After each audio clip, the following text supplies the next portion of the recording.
thank you for making to this breakfast roundtable discussion that we are having today on a very timely and second topic, that is bolstering Australia-India defense cooperation. So after a series of events that Pradeep Mehta, Secretary General Cuts International, had in Australia, in Canberra, Sydney, and Melbourne, we are happy to have our guest for today, that is Justin Bussey, Executive Director, ASPI, Australia Strategic Policy Institute, with us this morning. This relationship over the times have been evolving, and as we see going forward, this is going to be much more significant and crucial. Given the Indo-Pacific Quad angle, again, this relationship bilaterally and also plurilaterally in the Indo-Pacific region is going to be significantly becoming even more important. With further ado, I hand over the reins of today's session and would request Pradeep Mehta to please offer the welcome remarks. Over to you. Thank you. Just one little house announcement. The breakfast will be served after the meeting is over. So, we must stand by what we have promised to do. Having said that, I also would like to welcome all of you to this meeting, and we are on live as well on YouTube, so we have a much larger audience than what you see here. I suppose the weather, etc., we don't have much of attendance at this point now physically, but I'm sure we have a larger audience virtually. Having said that, still some people are streaming in. Welcome, sir. Thank you, sir. Thank you. Welcome. It is my great pleasure to welcome each one of you individually and collectively to this meeting. And as Puru, my young colleague, has pointed out, for us it is an important event. And for me, it is a month of Australia, the whole month. Puru mentioned about a meeting that we had in Sydney, Melbourne, and Canberra, and another one in Jaipur with Philip Green, the High Commissioner to India, as well. Again, like this event, this was done on the sidelines of the Jaipur Literature Festival, which was held in Jaipur on 1st to 5th of February. I'm particularly honored to express my appreciation to Justin, the Executive Director of the Australian Strategic Policy Institute, for graciously agreeing to address us at this event. Your willingness to share your insights on India-Australia defense and strategic issues within the context of the Quad framework is deeply valued, and we are truly privileged to have you with us. As we embark on this journey of exploration and collaboration, it is imperative to recognize the evolving dynamics of the Indo-Pacific region. The rise of China as a major power and its increasing assertiveness, coupled with non-traditional threats, have underscored the importance of strategic cooperation among like-minded nations.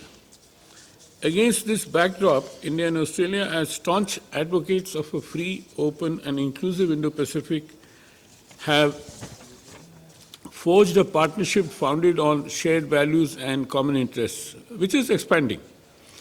The strategic partnership between our two nations is not merely a response to regional challenges, but a proactive endeavor to ensure security, stability, and prosperity in the larger Indo-Pacific region. With 2/3 of the world's population and a significant proportion of global trade traversing through these waters, the Indo-Pacific holds immense strategic importance. It is a region abundant with resources vital for global energy security, making cooperation and collaboration essential for the well-being of the international community. I hope you got your mobiles on silent. Thank you.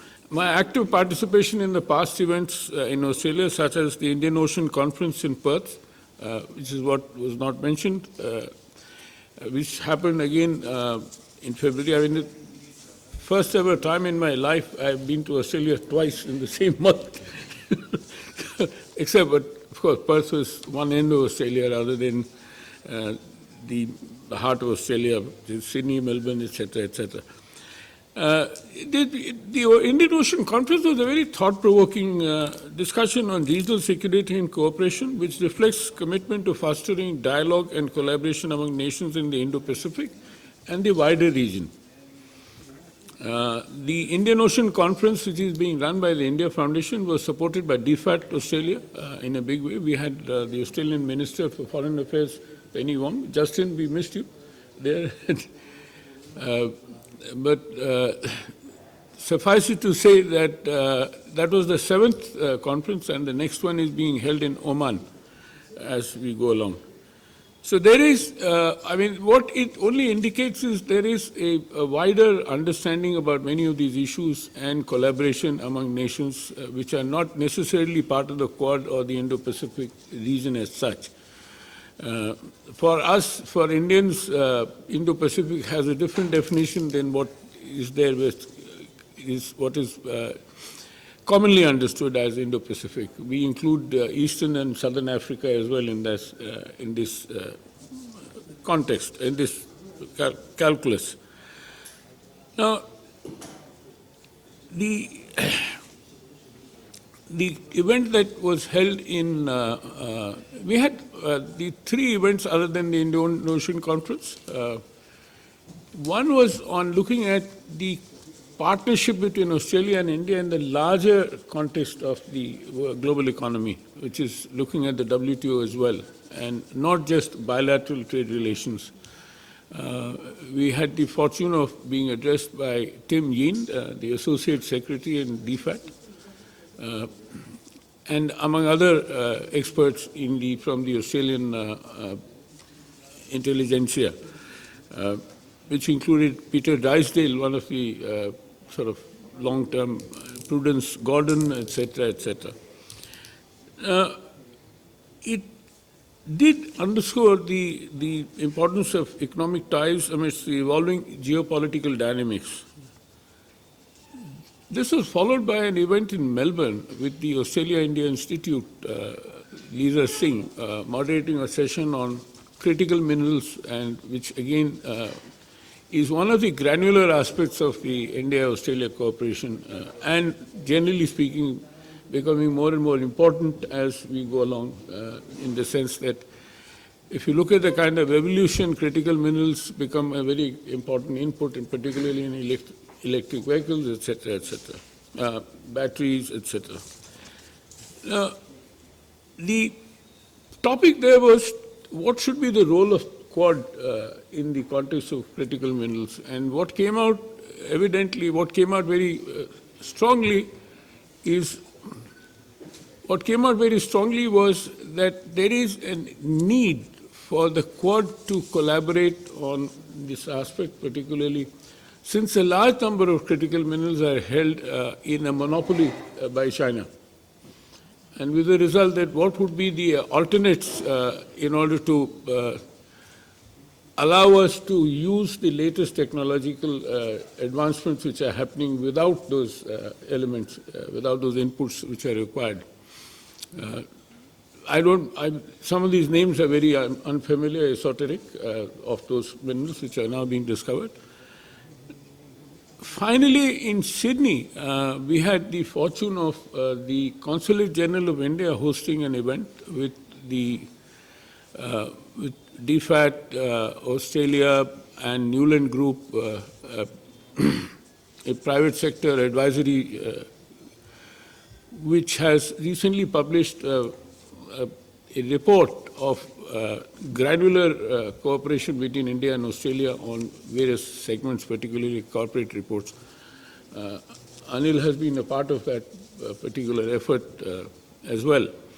Now there, of course, the discussion was more on the bilateral trade that we are looking at.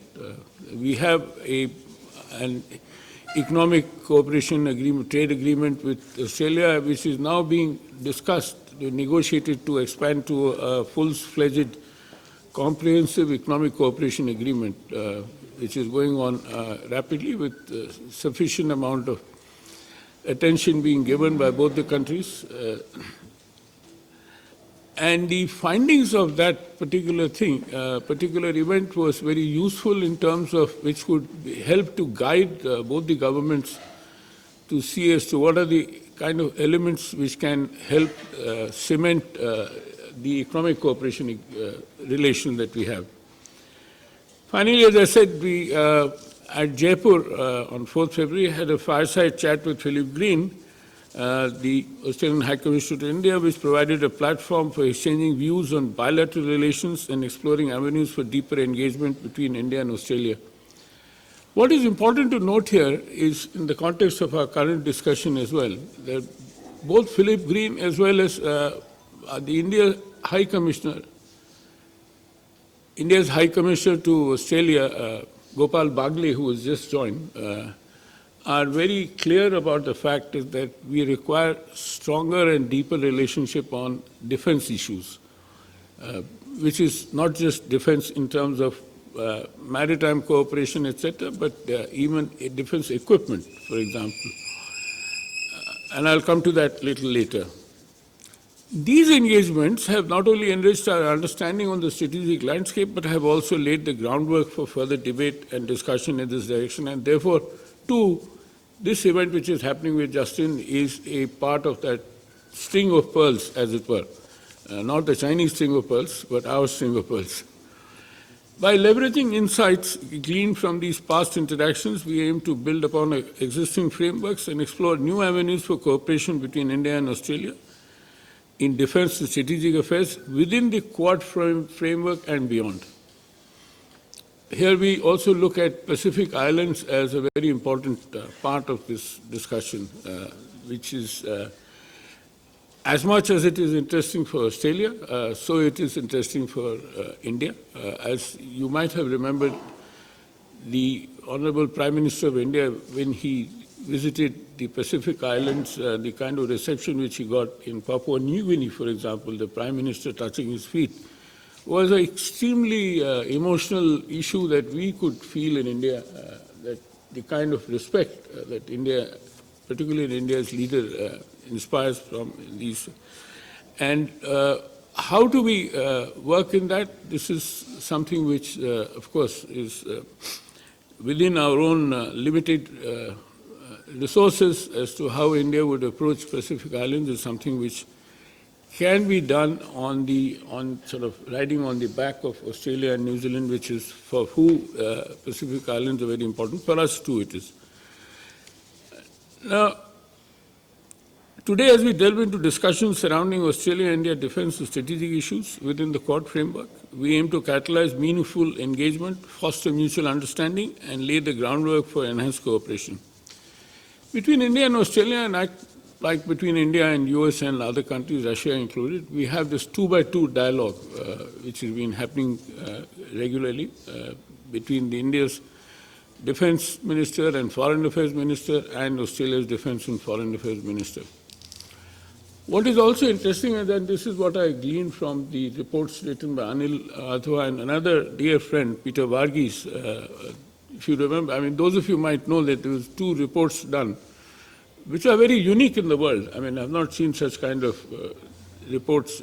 Peter Varghese wrote a report about Australia's economic strategy with India.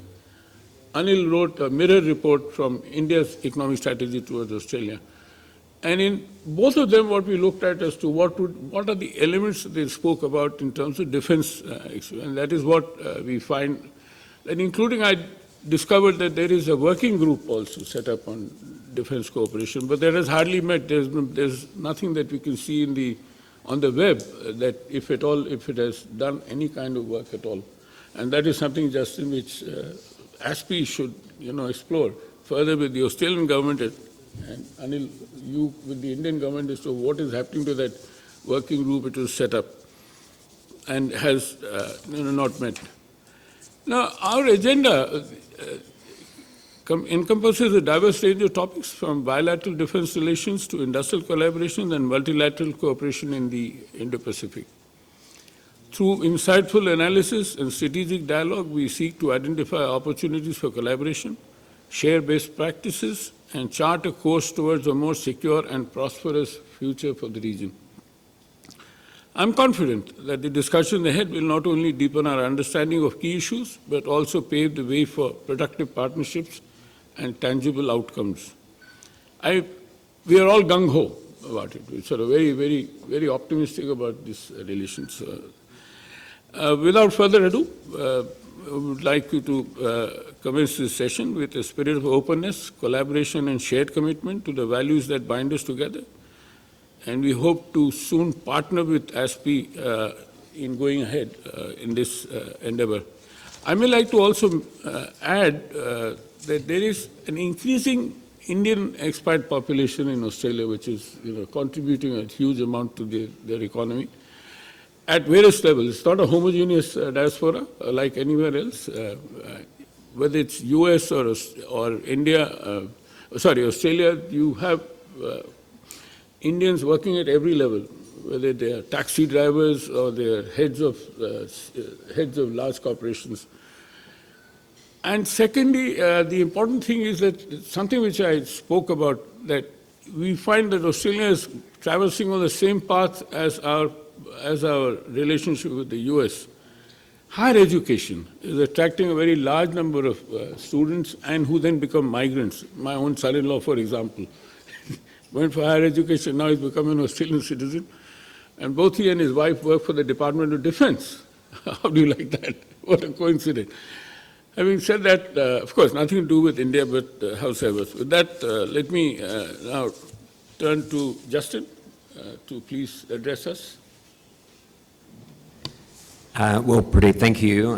Thanks to you and everyone for inviting me here today. It is an honour. It's good to see everyone here. Hello, everyone online. As you say, in the spirit of openness and commitment, I'm hoping to have a bit of a free-flowing conversation with hopefully lots of questions and comments. So happy to keep my opening relatively short, but once, Pradeep, you said not only was it an invite, but to be able to discuss Australia, India in the context of the Quad, it's a topic dear to my heart, and I think really significant to be able to engage on. We've come a long way, but there's still a long way to go. I think the bilateral relationship between Australia and India is as strong as it ever has been, and it's particularly important given what's going on in the world, of course. But for me, the reason that the relationship is in such a strong position is in large part because of the development over the last few years in the areas of security and defence. Australia and India have always had such a great friendship, but as someone who's been in the Australian public service in different roles, both through our policy and intelligence community and up at Parliament House, over my 25 odd years, initially the relationship between Australia and India was limited more to discussing the people-to-people links, which is fabulous. As you say, Pradeep, the diaspora community in Australia is wonderful, and it is a very strong binding force for Australia and India. But in terms of the strategic discussions that were happening at a government-to-government level, and even in conversations that we would be having if this was a decade or two ago, the conversation wasn't as substantive. And ministers and senior officials would be very friendly, but would rarely get to the heart of the international security issues that were going on in the world, as there wasn't so much a view of alignment on particular issues. But that really has changed from an Australian perspective. There was a shift around 2016 in terms of how Australia saw the international world, and in large part that was about Australia recognising that economics and security were not two separate issues, but were one. And we could not look at issues independently of each other. And so instead of looking at things from an economic perspective and then looking at things from a security perspective, it was actually economic security that became the priority. And that was really very important. And it's not surprising that in terms of the Quad, Pradeep, that which had been in abeyance from 2007, 2008, 10 years later, 2017, the Quad was reformed. And that was a really significant moment. From Australia, still in the Australian context, terrorism was the #1 security concern. ISIL's rise and their particular position in Syria and Iraq, 2016, 2017, meant that was not only #1, but largely the top priority. And despite that, the formation or the reformation of the Quad in 2017 showed that Australia, along with the Quad partners, knew that we had to be able to do multiple things at once. We could no longer just tackle one issue at a time. And in a very short space of time, from the senior officials reforming in 2017, it got to foreign ministers level in 2019. It was a side event at the United Nations, but it was still a very momentous occasion. And then within 18 months, 2 years, Quad hit the leaders level in 2021. And so now in 2024, the Quad is completely baked in. And I'm of the view that no matter what domestic issues are happening in the 4 countries and what's going on in the world, the Quad is here to stay. The question, and you answered or you provided a particular topic, Pradeep, around critical minerals, and I agree with you, but the question now for the Quad is, having reformed, having been a real success in a short amount of time, where is the next stage and the next phase of the Quad? And I'm of the view that we again need to be able to show that we can do multiple things at once. The one risk that we have with the Quad is that we make the Quad only about what we see as the common opportunity presented by economic prosperity. The Quad needs to be inclusive of security and, in my view, inclusive of defence, notwithstanding the success that the Quad countries have had in being able to explain with a narrative to the region that the Quad is a positive force for good, and indeed it is. But the Quad needs to canvass security issues, in my view, to be effective. And I think Australia-India and the bilateral relationship around defence and security shows that, notwithstanding differences and differences between Australia and India and Quad members on policies such as in relation to Russia, that despite some of those nuances and differences, the Quad, particularly from an Indo-Pacific region perspective, needs to canvass all of those issues. We have such alignment in this region. And I think Australia-India can show the Quad that defence and security is not to be something to be afraid of, not to be kept behind the scenes, but actually to be promoted and advocated as really important for our 2 countries and really important for the Quad. To give you a sense of how important it is and where that defence boost has come, it was only last year that there was an inaugural visit by an Indian submarine to Australia, and that was more than just a symbol. We both, Australia and India, now both operate the P-8 anti-submarine aircraft, and bilateral anti-submarine exercises are a very good barometer of trust between countries and the shared threat perception that we have in the maritime domain. So maritime security, which is so obvious to Australia and India, needs to be a continued focus. As you talked about recent speeches by Australia's High Commissioner to India, Philip Green, his recent commentary around maritime security and interchangeability, fabulous aims that we should all strive for.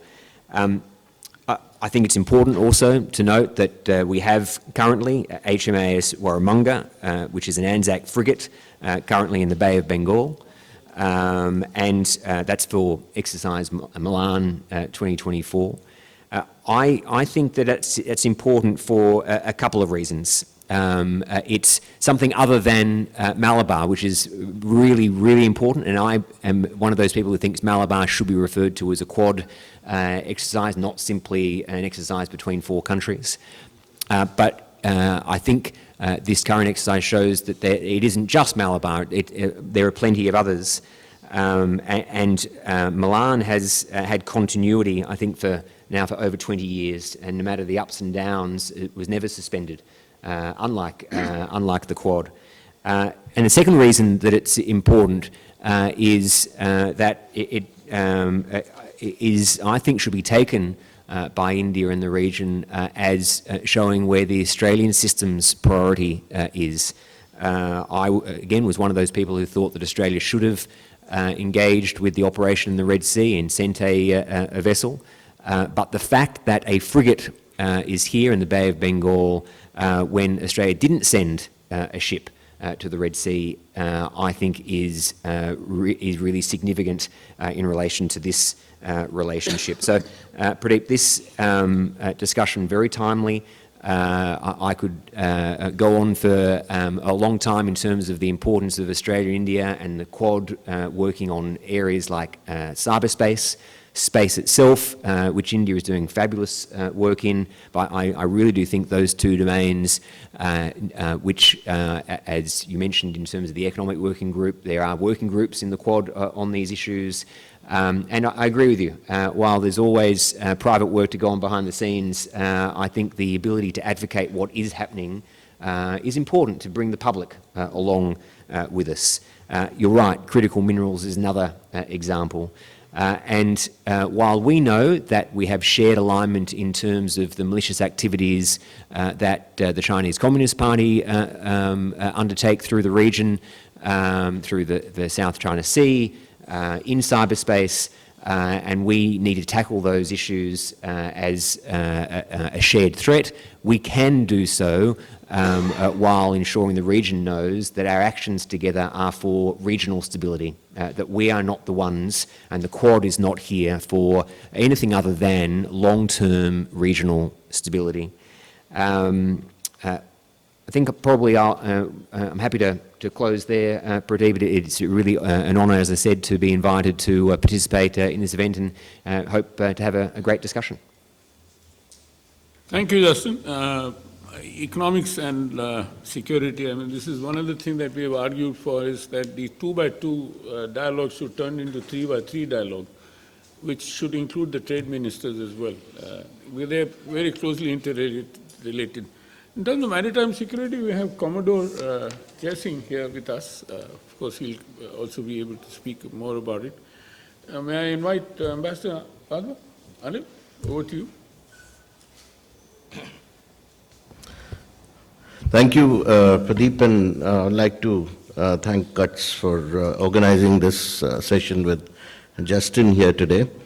Let me first of all say that I agree completely that the Australia-India relationship has undergone a lot of change. In fact, it's grown by leaps and bounds, in my view, in the past few years. And that's happened precisely because we've had a changing geopolitical landscape in the region, in the Indo-Pacific. And obviously, that has led to very quick progress on economic collaboration and also defense and security. Our education and research ties have increased. Technology and innovation are doing very well. And then we've signed the ECTA, and now we are engaged in a fully fledged free trade agreement.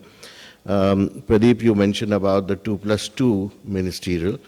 I think those meetings, the fact that they've started are also very, very significant, very meaningful. But more important than that, since we're talking about, in this session, we're talking about defense, I'd like to recall that now we have, in the maritime collaboration side, we have a lot of understanding We also have defense science exchanges, which were not so frequent in the past. We have a mutual logistics support agreement, and also cooperation in cyber-enabled critical technology. But all this, in my view, needs some more evident and visible results, as well as commercial successes if we have to progress faster. Now, in this context, I have 5 points to make. First point is about, when I was preparing the Australia Economic Strategy report over 2019-20, we had identified, focused upon 5 or 6 areas which we thought held a lot of promise going forward, and technologies as well. So you had things like advanced sensors, underwater technologies, quantum computing and cryptography. You had laser and hypersonic technologies, and also, most importantly, collaboration between Indian shipyards and Australian shipbuilding industries. Then we had a joint working group which was set up on defense research and material cooperation. That's exactly the task of this joint group, which has been set up some time ago now, but we haven't seen any visible results of that working group so far. Now, just a few days ago, I think it was just 2 days ago, Australia has announced a big overhaul of its naval forces, and that's supposed to be a response to increasing geostrategic uncertainty in the region. So what it means is that Australia will have the biggest naval fleet since World War II, and there will be up to 11 new general purpose frigates and a fleet of drone-like boats that can be operated remotely without sailors on board. And therefore, the Australian warships will grow from 11 to 26 by 2040. So this indeed is a change as far as Australia is concerned. And I think that offer from India to use the capacity in Indian shipyards for manufacturing these frigates and possibly boats and reduce the costs should be utilized going forward. Second is the question of collaboration in underwater domain awareness and the protection of what we call the undersea assets that we have. Because we know that Australia, for example, is now laying an electric cable from Darwin to Singapore to provide 15% of electricity in Singapore. India has a similar proposal for supplying electricity to UAE.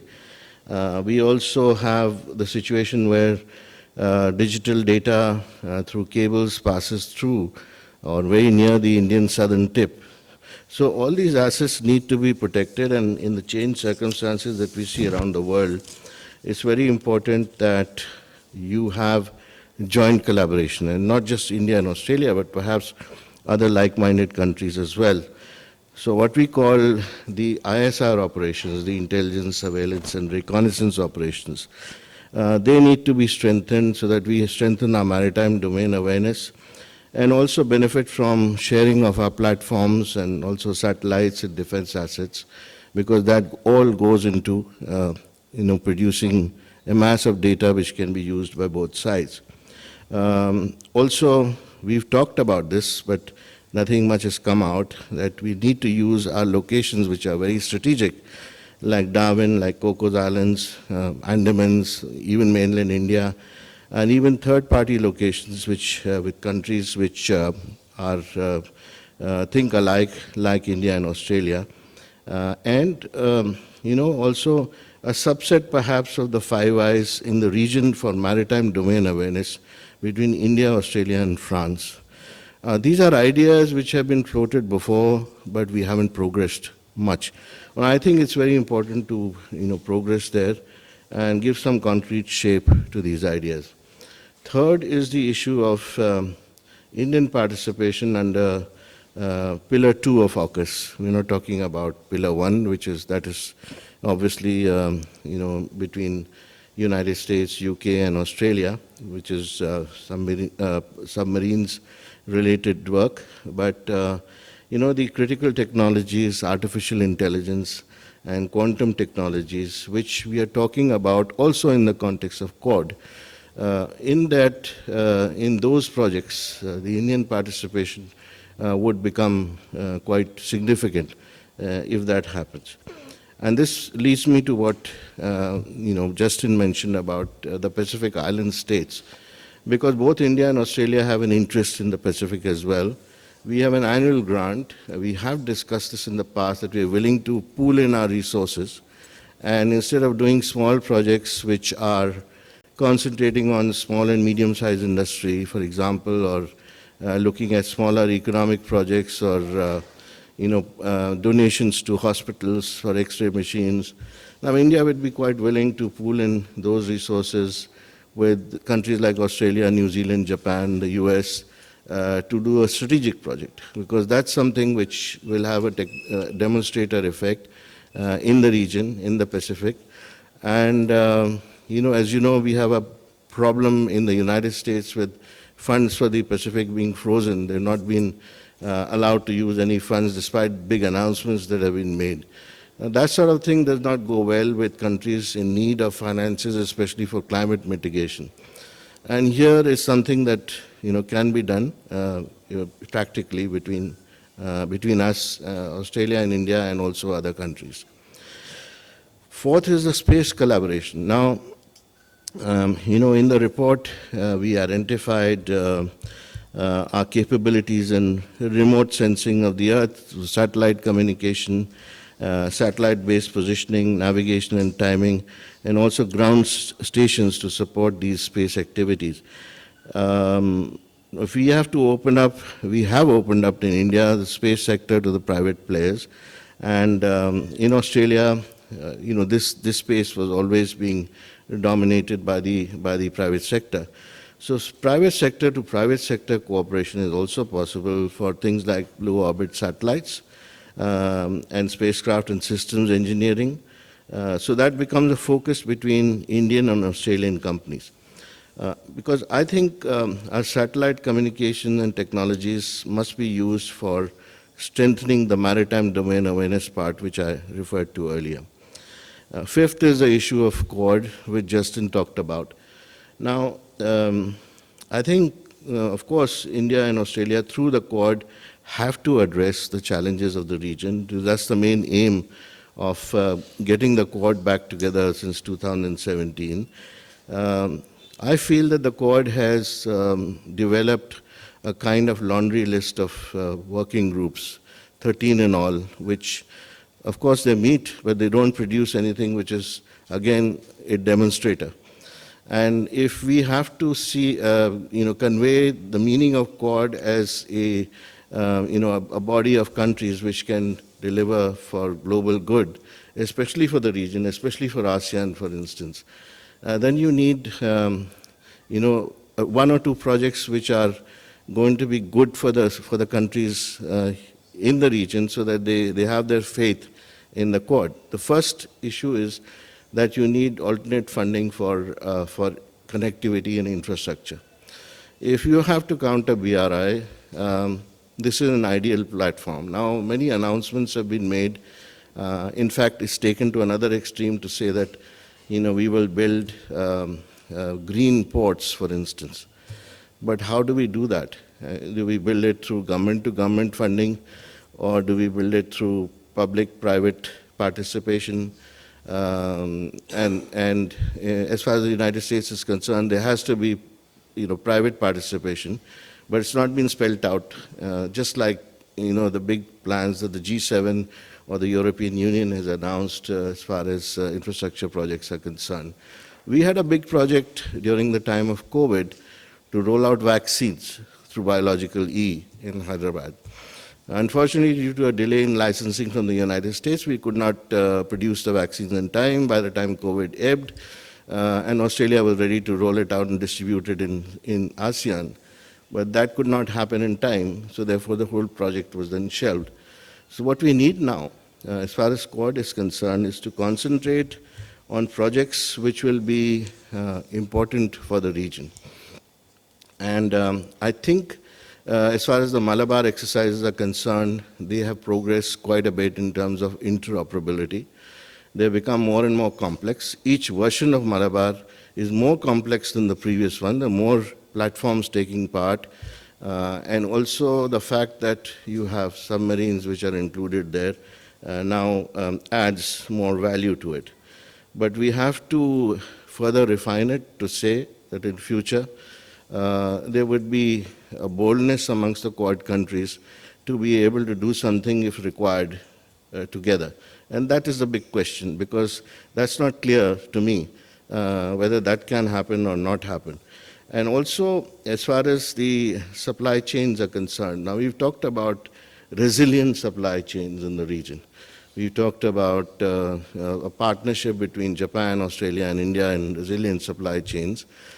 I know that except for digital trade, that has not moved forward at all, because again, you need concentration on 2 or 3 important subjects for that to take off. But as far as software and cybersecurity is concerned, there the Quad has made a lot of theoretical progress. How to translate that into actual action, which will benefit the countries, is very important. Now, having made these 5 points, my final point, which I like to mention here, my experience in the dialogues that I had with defense clusters in Australia, places like Springfield Lakes in Ipswich, or the Space Hub in Adelaide, that shows that there's still a requirement, in my view, to change the way the administrators and the decision makers look at collaborations with governments who are not the United States, not the UK, not any Western country, but others. Because our relationship is involved faster than the mindset of people who are actually the administrators.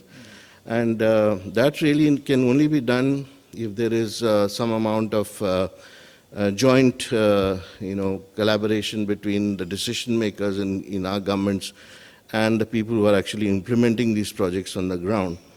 The other problem is that as far as defense manufacturing and transfer of technologies is concerned, there is a bottleneck of export controls that the Australian administrators often cite. But for that, to move forward, I think what you need today, and this is a changed world, where we are collaborating much more with the United States than we are with Australia.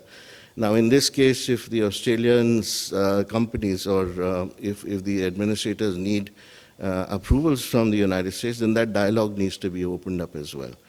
So without that happening, you will not have any technology transfer of meaningful value in the areas that we've already identified. I'll stop there. Thank you. Thank you very much, Anil. That was an excellent tour de force. You covered these grounds very well. And my apologies to you. I forgot to mention that Anil was also a virtual speaker at our event in Canberra. And of course, as usual, his contributions are always brilliant, I would say.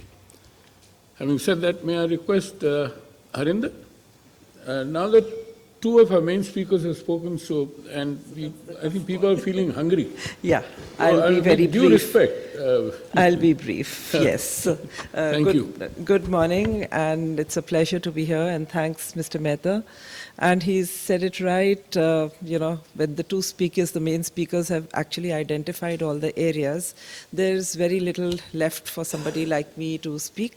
But I would begin with, the changing dynamic of India-Australia relations, where we were in 2008 till, say, maybe almost a decade after that.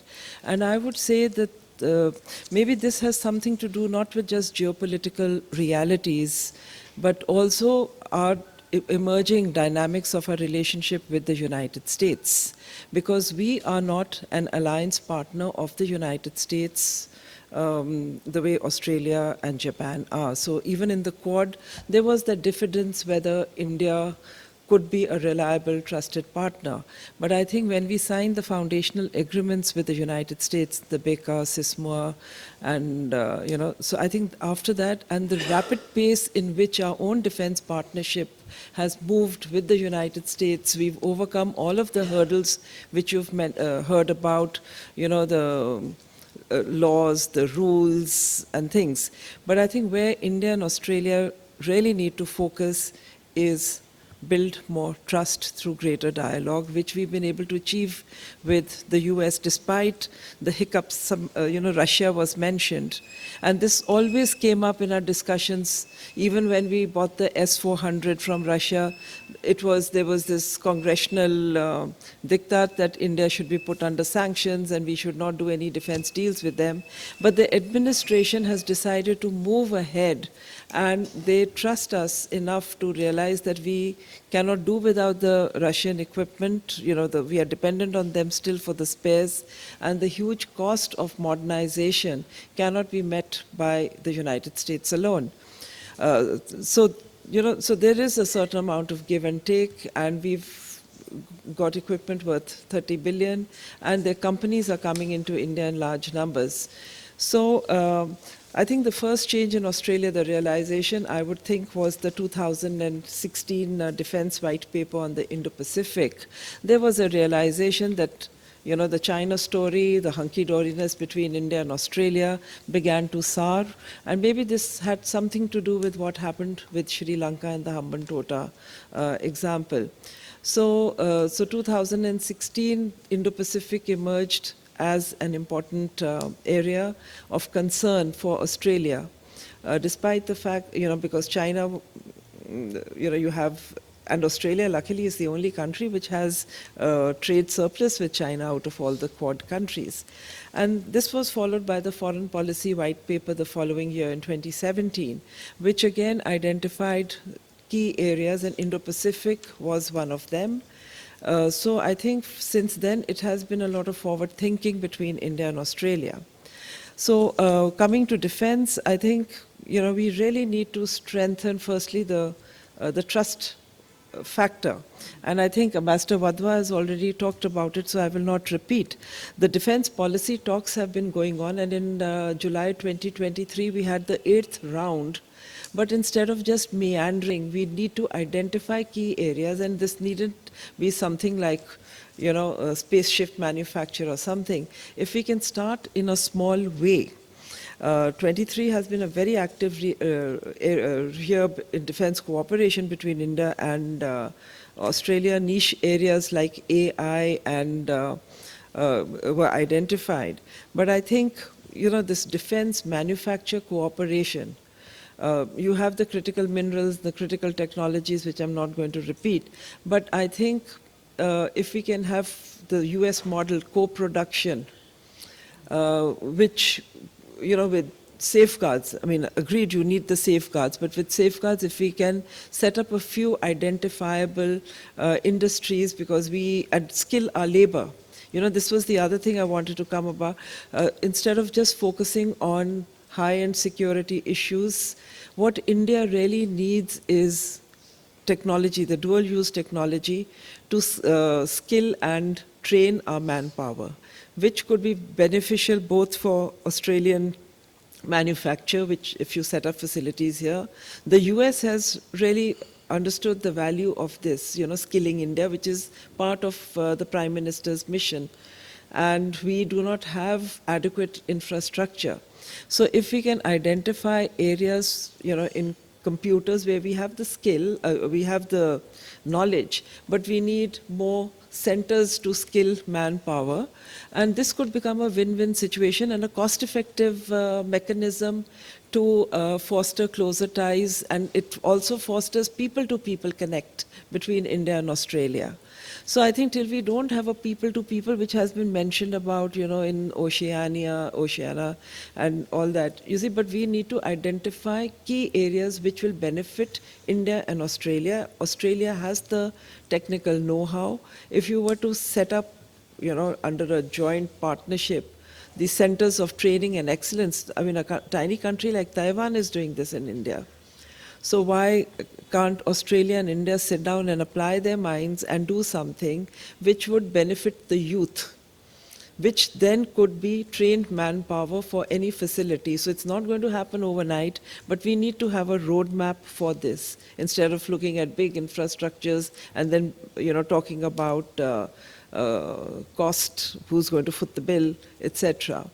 And apart from that, like I think Mr. Mehta already mentioned about education and research, we've done a lot on the, the Maitri scholarship, and 11.12 million Indians and Australians, mainly Indians, are benefiting from the Maitri scholarship.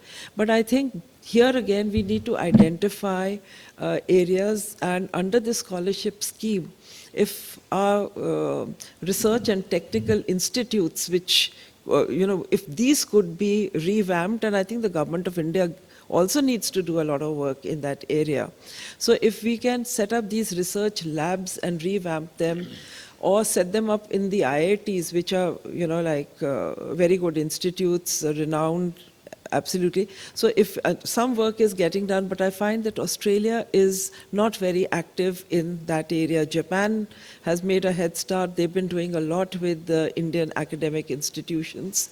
The United States more recently, because initially, our dialogues were also, and the expectation was, it just got stuck at the nuclear deal. But when we decided to move forward and beyond the nuclear deal and look at more niche areas, more people-to-people connect, and what could benefit both countries. So I think things have made a more rapid development, and this is where I feel that Australia and India together need to look at these areas. And maybe eventually, slowly, once you build this, and it can be a joint monitoring mechanism for these research laboratories which we set up. So this joint production, joint knowledge sharing can make very small beginnings. And it needn't be Delhi-centric. It could be in, we've got very good centers of excellence in the south, in Rajasthan and all. So it could be a broad base so that the impact is more widely felt and appreciated. So I think I will stop here, and then if there are questions, we can come back into the discussion. Thank you very much. I know that was a very excellent remarks. And sure, we see there's a lot of sensible advice that you've given us to take it forward. May I request Commodore Jesse? Thank you very much, Mr. Mehta, for this opportunity to be here for this discussion on the bilateral relationship. I think most of the points that I had have been covered in great detail by the previous speakers. So I, the good naval officer, will just give you the practitioner's perspective. I'll try not to be repetitive about what has been said already. So as far as India and Australia go, I think, as we naval people like to always use the cliche, land borders divide and oceans unite. So Australia is a maritime neighbor. It may be 7,000 miles away. And that is a very important aspect that must be kept in mind when we look at the bilateral relationship in terms of our connectivity. I think the whole bilateral relationship of India and Australia is underpinned by the maritime domain, because that is the fundamental geopolitical construct of the Indo-Pacific. India has a vantage position in the Indian Ocean. In fact, my view is that India alone represents the Indo of the Indo-Pacific, because if you look at the Indo-Pacific construct as seen from the resident Pacific countries, other than India, they don't seem to include anybody in that construct. So India is basically looking at the complete Indo of the Indo-Pacific, and Australia, half of Australia, is part of the Indian Ocean, half part. In fact, I was very quite taken by the fact that Perth is now being referred to as the Indian Ocean capital of Australia. Exactly. This is a new terminology that seems to have come in, which is interesting, because Australia, for a long time, didn't really consider itself an Indian Ocean power as an Indian Ocean country. It looked more at itself as a Western country which was located in the Indian Ocean. So I think that has changed. But coming to some fundamental points, what drives this relationship primarily, this strong bilateral maritime relationship, is, of course, the dragon in the room, the rise of China. There is no two ways about it. The non-traditional threats to maritime security in the region which affect everybody.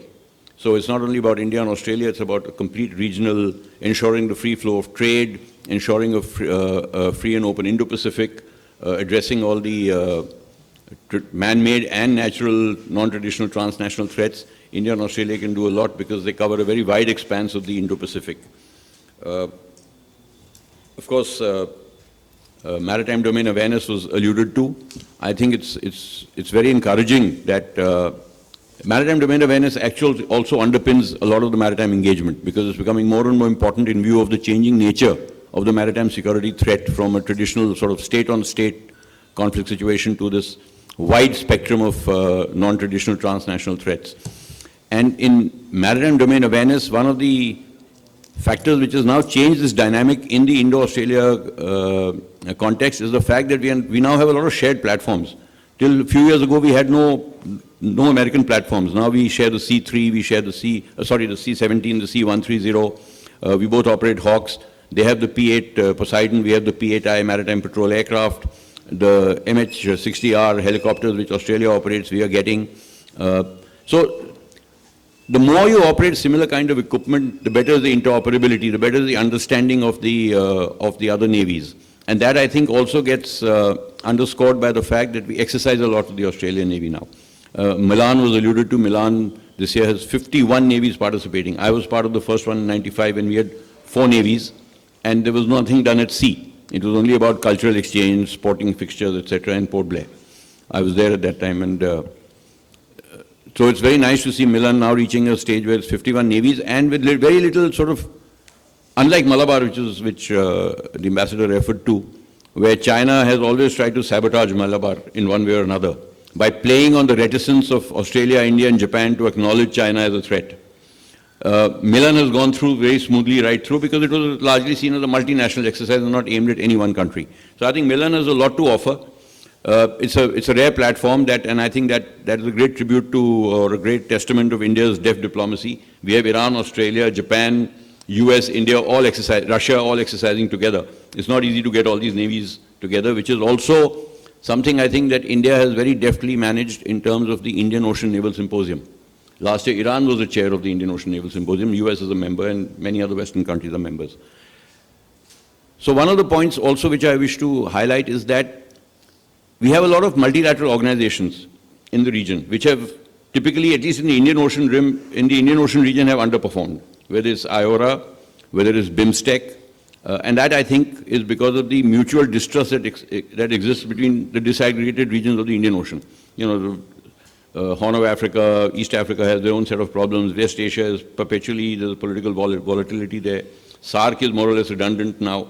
So because of that, there has been a lot of mutual distrust, and that is why typical Indian Ocean multilateral organizations which could have built up Indian Ocean security have suffered as a result. Australia, now that has considered itself an Indian Ocean power, has a larger role to play. India and Australia can use their strong relations to re-energize these organizations. And that is where I think we bring in, you'd mentioned one of the things was about the trilaterals and the bilaterals. I think one of the best things that has happened in recent years is this emergence of bilaterals and trilaterals and millilaterals.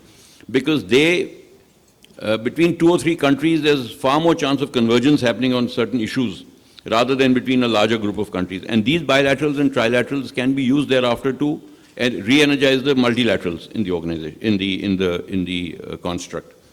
So I think, once again, navies have a role to play in this in many ways as a tool of soft power diplomacy, as a tool of hard power diplomacy as well. Underwater domain awareness, extremely important. We keep hearing of these Chinese research vessels in the Indian Ocean. They're there just to improve the underwater domain awareness for their future operation of ships and submarines in the Indian Ocean. The better you understand the hydrography, I'm a submariner, the better you can operate, the more you're able to use the sea to your advantage. China does not have that knowledge of the Indian Ocean. That is why you find lots of these research vessels coming in. We have to do something similar in the Pacific, and that is where Australia comes into play. AUKUS. I think the best thing that happened in the region was AUKUS, frankly speaking. I wrote about this at that time. For India, it's a great boon because China eventually is going to come into the Indian Ocean. It is very clear in its intent. The Great Power contestation is going to happen in the Indian Ocean because the Western Pacific does not provide the sea space it requires to either exercise maritime dominance or to get access to the Atlantic. both of which are essential if China wants to become a dominant global maritime power. How do we contain China's ingress into the Indian Ocean in the kind of scale that they're looking at? Not at the moment. At the moment, they have just 6 to 8 ships deployed, but they're looking at carrier battle groups, about 20 nuclear submarines, a force level of 20 nuclear submarines, out of which 6 or 7 could be in the Indian Ocean. Now, that is going to severely constrain the Indian Navy's ability to operate in the Indian Ocean if this is the kind of force China brings into the Indian Ocean. So how do we ensure that, how do we check this? AUKUS is a great thing. You can contain the Chinese Navy's moves to the Indian Ocean by using navies of, the Indonesian Navy, the Australian Navy, the US Navy with their submarine force, with their nuclear submarines, can constrain China's ability to operate freely in the Indo-Pacific, and particularly for India in the Indian Ocean. So I think that is very important. So AUKUS is a great initiative. There is not much room for cooperation with India in the first pillar of AUKUS, that is the nuclear submarine program, because their technology is very different from ours. But certainly we can support them. We have one of the challenges Australia will probably face, Justin might be able to elaborate on that, is that China does not have a civilian nuclear program. Therefore, for them to start operating nuclear submarines means they have to start from scratch. And nuclear submarines are difficult to operate, they're expensive to operate, but a lot of nuclear safeguards have to be in place to support them and maintain them. Now, India had a mature civil nuclear program before we got submarines on lease from Russia or from the Soviet Union when we first got one. And therefore, we were able to adapt much faster and much better to the constraints of nuclear submarine operations and understand nuclear submarine operations. Australia is also going to lease submarines from the US, perhaps the Virginia class or the Los Angeles class. They will have to start from scratch. Already people, I believe, from Australia are being trained in the US.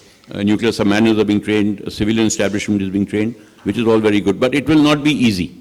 AUKUS will take time to mature, and I think India can offer support in creating that understanding of nuclear submarine operations, of nuclear submarine, how an ecosystem should be created.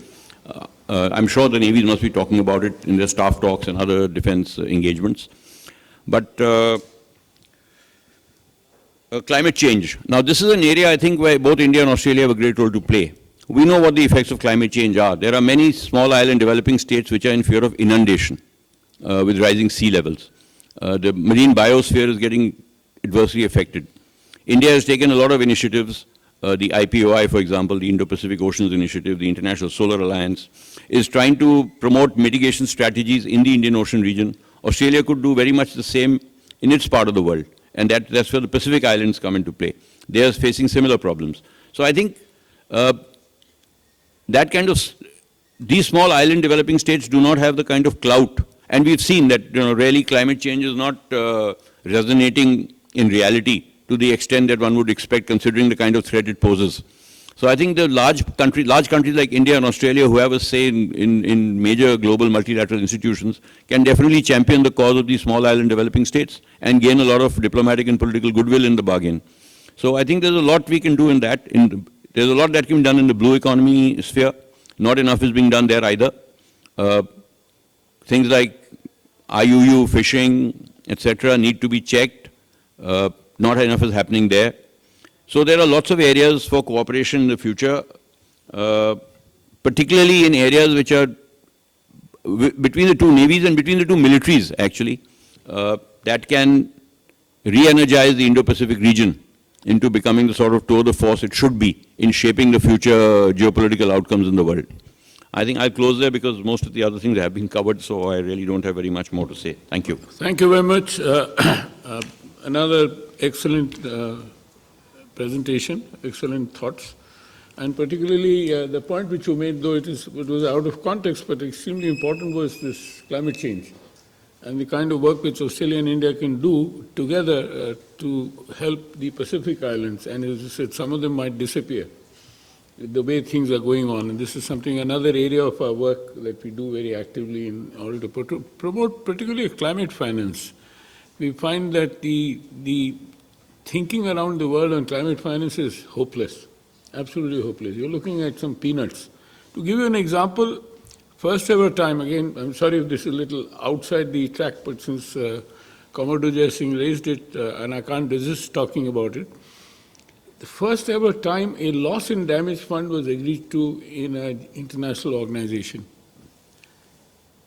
to help developing and least developed countries. This happened in COP28. No, sorry, in COP27. In COP28, when it was revisited, we had something like a few $1 billion being, contributed for that loss and damage fund. And Commodore Jaising, I was ashamed when US offered $37 million for the loss and damage fund. I mean, look at the magnanimity of US to offer $37 million when you require at least $6 trillion up to 2030. $6 to $7 trillion, and particularly for the kind of issue that you raised, is something which I'm sorry I could not resist speaking about it. Since you brought up this topic, somebody the other day I was talking to, and he said, of the $9 billion has been promised in climate finance, less than $1 billion has actually been given. No, it's and that too has, it's not even peanuts. And that too has been more in the form of loans than in the form of grants. So, anyway, having said that, since we have very little time left, and I think all of you, I'm sure, would have enjoyed the conversation that I did, let me start with Rahul. And please identify yourself. And whatever questions, please, and not detailed comments. Of course. Because breakfast is getting cold. Of course, I don't want to be that hated class topper. Right. So, hi, good morning, everyone. I'm Rahul Banerjee. I'm the Managing Director at Rice House. We're a policy think tank and specialize in foreign policy planning. Thank you very much for this. Slowly. Thank you very much for this very interesting conversation. And thank you for bringing out the idea of climate change. In fact, a work that we started doing at Rice House a couple days back is explore how climate action and technology innovation interplay with each other on the greater geopolitical chessboard. And a very interesting conversation I had with Ambassador Richard Verma last day is how we can, especially the Quad nations, can come together and extend development cooperation in the Pacific Island nations. So I would definitely love to know from you what such a thing would look like, maybe a roadmap, what a roadmap might look like, and if I may have another question for specifically Justin. So that is a comment, now the question. No, Pehla wala was also a question. How roadmap would look like. There was a very interesting series that came up on Netflix called Pine Gap, right? And it explored a theoretical aspect on who would Australia support in case of US-China conflict. Would Australia stick to its Quad ally and support the US? Or would it support China, which remains its sixth largest FDI investor and occupies about 26%, I believe, of the Australian market? Thank you. Thank you. Here, there's just a minute. Good morning, I'm Sripati. I'm a research fellow with the Indian Council of World Affairs. One question and a comment. The comment is on climate change. Why are we only focusing on... Can we talk more about defense? No. I know it's a very interesting... for me, it's a very important topic. It's just a comment, not a question. Just a comment, just a quick comment. Why are we just talking only about island states going down? What about Jakarta? Bangladesh, Maldives. Let me finish, so. What about other aspects of climate change? Flooding, the forest fires in Australia, which comes regularly. Yeah. The frequency has increased in the past 20 years when compared to the past. Because it is linked to some kind of climate change and the wind patterns and the humidity factor. Jakarta is sinking. So that's one point, and therefore I think climate change has to be seen in a much larger aspect than the island states, because it is trying to make you big boys, you did all the crap and we are paying for it. Even we are paying for what we are doing. Thank you. The question is, sir, is when there are in the Indo-Pacific region, specifically with India and Australia partnership, there are also other alliances with France, with Japan, with US, and Japan in the Quad. So how do you manage or synchronize all these? Because at some point of time, these things go at different vectors. With, as it was mentioned by Ms. Shekon, on the transfer of technology or dual use of technology, how do you go about that? And where do you cut the line? Or where do you find a meeting point? Thank you. Thank you. The lady there. Hello, everybody. And it's an extension to what Commodore Anil Please identify yourself. I'm Dr. Shubhamitra Das from faculty in JNU, Jawaharlal Nehru University, at the Center for Indo-Pacific Studies. Yeah, and it's an extension to what Commodore Singh was saying, that if IORA has been so dysfunctional a little, then what India and Australia bilaterally can do. That is, they can extend their bilateral relation to not only bring the IORA, and also the Melanesian Spearhead Group, that is one of the most successful groups, regional grouping in the Pacific Islands. And IORA plus MSG can actually work on a different level by increasing their negotiation skills, increasing the habits of cooperation, which can actually lead to what this word zone balancing. And that, this is a proposition, it's not a question. I would like to have comments from you, because this is what I'm researching on. Thank you. Puru? Thank you. Among others, we also have Haley Channer with us, Yeah. Director Economic Security at the United States Center of University of Sydney. So we welcome you, and if you have some questions from the Australian side, so that would be... Thank you, Puru. I had some reflections, but I'm happy Please to go have- ahead. Oh, okay. Well, hi everyone, I'm Haley Channer. I have a background working at the Australian Department of Defence, and I actually had responsibility for the Quad while I was there, but the period I was at Defence, actually we weren't doing anything on the Quad because Australia still couldn't get an invitation to exercise Malabar. So that tells you how long ago I was in Defence. But the reflections I had on the speakers were mainly to say to Ambassador Wadwa that everything you said was music to my ears.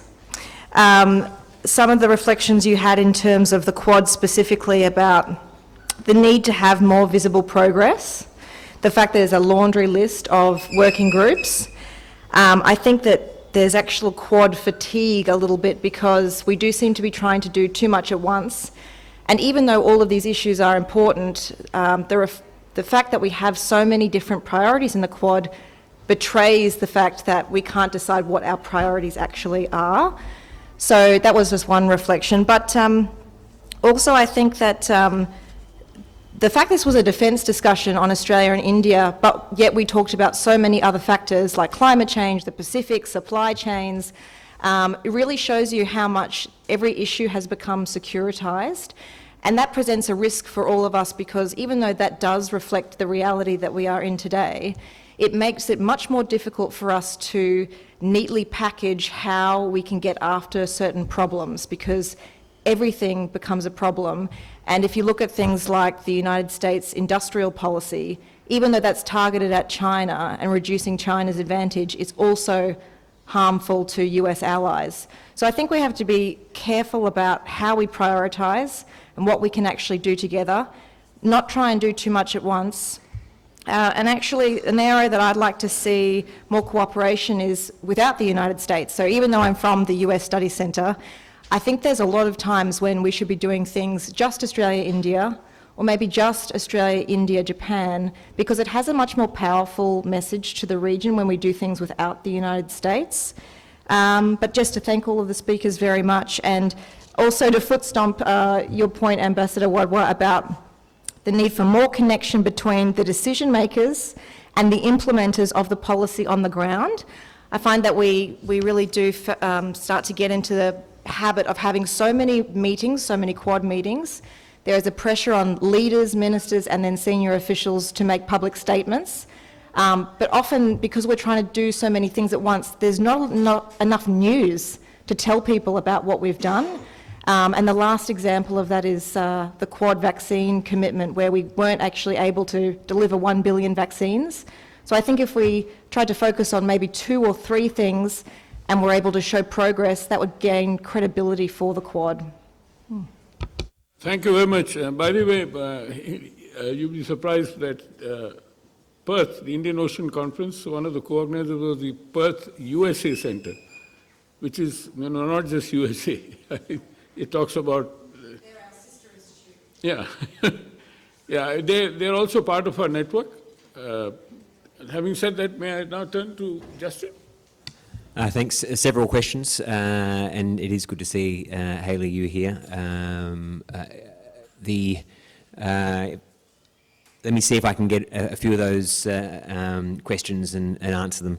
not necessarily in the order that they were provided. I've jotted down a couple of notes, but I think in terms of the commentary around climate, natural disaster, I think it is important we recognise the genesis of the original Quad, which was on disaster relief, and we should never forget that, and it should continue to include that. So I think to Hayley's point as well around securitisation, there is a balance, but I think that in that balance, baking in security to all of our work is just something we have to do across the board, and we've got to be mindful that we don't ourselves turn authoritarian with it or do what we dislike others doing. But if we don't bake in the security, we'll end up having to pay for that later. It becomes more expensive later, even if we're saving money in the short term, and even if we're trying to allay concerns short term, those concerns will only become exponentially larger later on, which is why I think the Quad has to do all of the things, disaster relief, helping the Pacific with climate change policies, as well as focus on the more traditional security, counter-terrorism, maritime security, cyber security. In terms of the question that I'm sure Hayley gets as well, in terms of who would Australia choose, US or China, for decades in Australia, particularly before the strategic shift that Australia went through in 2016, politicians, senior officials, everybody would say that Australia doesn't have to choose between the economic relationship that we have with China, which was very much to our benefit, of course, post the global financial crisis, 2009, and with our security alliance with the United States. The fact, though, is even if the senior bureaucrats and politicians are reticent to say at times, Australia has chosen. And our relationship with the United States remains our most important. That alliance is crucial to Australia's long-term security and, importantly, our sovereignty. It's not a matter of who to choose between a war. I often think that we, in our scenario planning and in our discussions, use the day after war commences a bit too much. My view is that we should be scenario planning on how to avoid that day. And in that case, again, the choice is not a difficult one, that our relationship with the United States from a security perspective is vital, and we must continue to work with the US and our partners, including the Quad, to deter war, but at the same time having to prepare for it. So that's, I think, an important one to recognise that despite the importance of the economic relationship with China, the security and sovereignty means that Australia has made our choice several years ago. The question around how to handle different multilateral organisations, groupings, relationships, a good one, but we have to be, whether it be Australia or India, we have to be able to engage with all countries, in my view. So it's not a matter of disengagement. It's a matter of different relationships require different engagement. And the closeness of the Australia-India one, because we have alignment in our security issues in the Indo-Pacific, means that we have a different engagement when Australia engages with China, but it's not about not engaging. We have to be able to have minilaterals like the Quad, like AUKUS. We have to be able to engage with our partners in Europe, who from an Australian perspective, we share traditional values and principles. I'm not a believer in where some are going in terms of saying that the world now is all about transactional interests and therefore values and principles no longer matter. I think that's very dangerous for a liberal democracy like Australia. We have to have pride in who we are as a democracy and our values, regardless of who we're engaging with. And in fact, we have to rely on being consistent with our principles. For example, when there's a breach of international law in the South China Sea, for example, we really have to set aside how important our economic relationships are and say if there's a breach, no matter which country does it, we're going to call it out and hold people to account. I'd also use India as an example of showing that engagement with all is possible, but not all engagement is equal.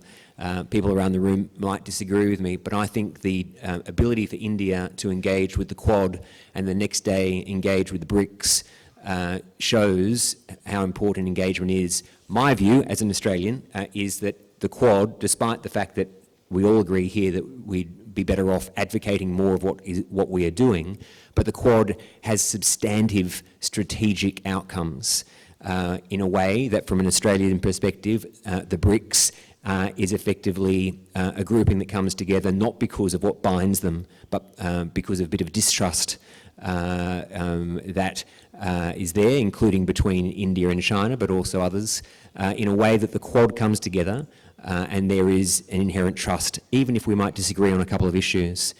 So that engagement is important all round, but it is not equal. And in terms of what we can do, finally, in terms of the there were different types of comments and questions, but how do we show that we're working together? And how the reference to issues like critical technologies, to give a bit of advocate a really important ASPE initiative that we call the Critical Tech Tracker. That to me shows how important working together as a Quad is. If I could just give you an example. The Critical Tech Tracker currently looks at 64 critical technologies that have an intersection with national security. And in 52 of the 64, this is from a research into those critical tech, not how they're being commercialised today, but the research into them, 52 out of 64, China is in the lead.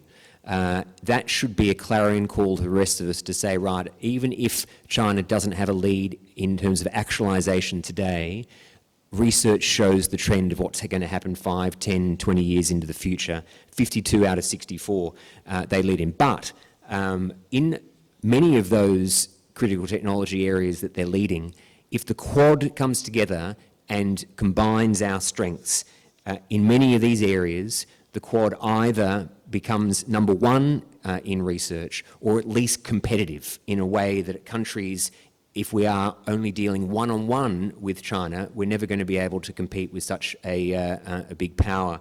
To give you an example, adversarial AI, machine learning, the biological manufacturing, advanced robotics are all areas where China is leading research into. But when you combine the power of the Quad countries as a foursome, the power is awesome because we are either then we take the lead or we actually are able to compete. So whether it's about communication technologies, AI technologies, biotechnology, biofuels, defence, space, robotics, energy and the environment, all these things shows the power of the Quad working together. Hopefully I answered most of the questions. Thank you very much. Justin, of course, we'll have an opportunity to talk on a one-to-one basis after we stop the session. Anil, over to you. So I won't be too long. I'll just keep my answers very brief. But first of all, Rahul, you mentioned about the cooperation in terms of the Pacific Island states. So I think 2 or 3 areas I would pick there. One is, of course, climate change mitigation is top of the list. And there, practically speaking, I think solar energy and dredging of the coastlines in many of these island states, because they don't have the capacity to do so. But also climate finance, and if the Quad can come together and at least their needs can be met. We're not talking of the whole world here, but only as far as the Pacific is concerned, if the resources are pooled together, that will help. There was a question about how you synchronize synchronize your technologies and priorities, etc., when you are talking in plurilateral groups. I don't think we should be too worried about that because they all tend to reinforce each other most of the time because each country carries with it its own capabilities and is looking for something from each grouping. And India's experience is quite unique in that respect. And I think when you have a grouping which has got more countries compared to the previous one, then you try and fill in those gaps there. Invariably, there will be some repetition in terms of the technologies. If it's dual-use technologies, there will be certainly a repetition. But I don't think we should be bothered about that. It just reinforces each other. And Dr. Das, when you talked about how we can cooperate through the IORA, my view on this is a little different because I think IORA is not an implementing agency. It doesn't have the structure or the wherewithal to do that. I mean, in the meetings that we have in IORA, you find a joint statement or a communique which has a lot of problems identified. But to take it forward, IORA cannot do that unless the countries individually within IORA are working with countries in the Pacific. So either they work together as a group of countries or they do it bilaterally. That's my view on it. Now, on Quad, I think Justin has already spoken a lot, but I think I do agree that we need to prioritize what we can do together in the Quad. And also, in terms of your suggestion about India and Australia working together, India-Japan working together in the region, I completely agree with that. We are doing that. And I think Quad is only there to reinforce what we are doing in that respect.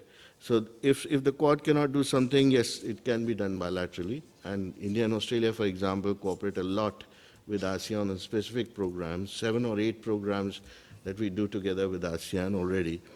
And in terms of outcomes which are required from Quad, I think what we need to do is to prepare for this outcome much in advance of a summit meeting. My own experiences in the last couple of months before a summit comes up, because normally the summit is fixed very late because of scheduling problems, etc. Sometimes, officials get only 1 month to prepare that document which is going to be made public. Now, there's a lot of pressure there to put in all sorts of things which sound very nice, but it doesn't have the practicality to it in terms of implementation. So unless we switch to a mode where we prepare and we only announce things which are already ready to be implemented, we will always have this situation. That's my view. Thank you. There's no question really addressed to me, but all I'd like to say is I think there was this issue about transfer of technology. Transfer of technology, 100% is never going to happen. We've not reached that level even with the United States. What I talked about was co-production, joint manufacturing, what we've done in the case of the jet engine. So I think that's the model we need to look for, and revamping our laboratories. We have in computing or whatever, the IITs, revamp those. And actually we need to identify, to really move forward in the defense area, we need to look at areas for joint manufacture and co-production. Thank you. And here I would like to stress that we should look at partnerships among SMEs on both the sides, that is the future. Yeah, right. Amado? I'll just take a couple of minutes. Most of the questions have been answered. Firstly, about the Quad. Personally, as a maritime practitioner, I am optimistic about the Quad. I think the Quad still remains an informal arrangement, deliberately so, despite people wanting to formalize it. Countries are looking to join the Quad +1, we heard the Quad +3, but the Quad countries have decided to stick to just the 4 of them for the time being. And I think the importance of the Quad is also underlined by the fact that if you look at the importance of the Indo-Pacific now in terms of trade, 2/3 of the global GDP is generated here. All the European countries that have enunciated their Indo-Pacific strategies are basically focusing on the safety of their trade. And that safety of the trade they're looking at from like-minded democracies, like-minded navies who are operating in this region. which basically means the Quad, against the kind of threat that we face to the freedom of the Indo-Pacific. And since the Quad's basic genesis, of course, was the tsunami, as you mentioned, but now it is more or less ensuring a free and open Indo-Pacific in all its dimensions. Two encouraging things that happened in the last summit was the Joint Working Group on Maritime Security was at least created. Now what it achieves is a different matter. And the Indo-Pacific MDA engagement which has begun. Because maritime domain awareness is going to be the key to maritime security in the Indo-Pacific in the future. And if the Quad is looking at it seriously, because between the 4 Quad countries, they have the wherewithal to have a very effective oceanic coverage of maritime domain awareness. And if they can get that act together, certainly will put pressure on inimical forces, whether countries, state-sponsored, or non-traditional groups like the Houthis or whoever else it may be. So I think that I personally am optimistic that things will move forward, at least in these areas of maritime security, because maritime security today affects everybody in the region. So it cannot be ignored. In terms of defense cooperation and technology, certainly we need to look at it. India has given a great thrust to defense exports in the last few years. Prime Minister's vision of Make in India for the world is very interesting. That means we recognize our limitations in technology. We are not saying we can do everything ourselves. We are telling the world, you come and help us make it, and make India the export hub for countries friendly to us who cannot afford expensive Western equipment. So I think there's a lot of scope. Shipbuilding was referred to. We have, at the moment, we have our constraints in shipbuilding capacity in our own country. Because we didn't really we haven't encouraged the creation of too many private shipyards. We're still focusing on the 5 public sector yards that are doing most of the heavy lifting as far as shipbuilding is concerned. But certainly there is scope for the future. If not shipbuilding, definitely ship repair. And that is where I think there is a need for more foundational agreements to come in. That was one of the topics which you had mentioned in your concept note. We have a logistic arrangement, but we need to go further. We need to have information sharing. We need to have communication protocols in common, very similar to what we've done with the US. And that is where, again, I think the importance of Quad comes in. Many of these foundation agreements with these other countries may not have happened had we not gone ahead with the foundation agreements with the US. Similarly, the 2+2 dialogues. It was the US 2+2 dialogue that began our talks with Australia, with Japan. And even now we have 2+2 dialogues with very few countries. And coincidentally, all of them are members of the Quad. So I think the Quad has a lot to offer in terms of energize or creating these minilateral and bilateral arrangements which are working very well at present. So that's all. Can I just very quickly say I agree, and I think your commentary around 2+2s, Quad, AUKUS, I think we need to message better as a group, whether it be through civil society as we are here, supporting and complementing, not necessarily the government of the day, but the nations of the day, as to why these groups are important. And instead of doing what at times is the instinct to say, well, to get more support through the region, we need to reduce the advocacy that we do around security. My view is we need to go the other way, to say that the reason we get together in those 2+2s, the reason that we have the Quad, and the reason that we have AUKUS, which I agree with some of your sentiments on how important AUKUS is, we need to be able to say to the region that it is the very fact that these minilaterals are coming together to discuss the security of the region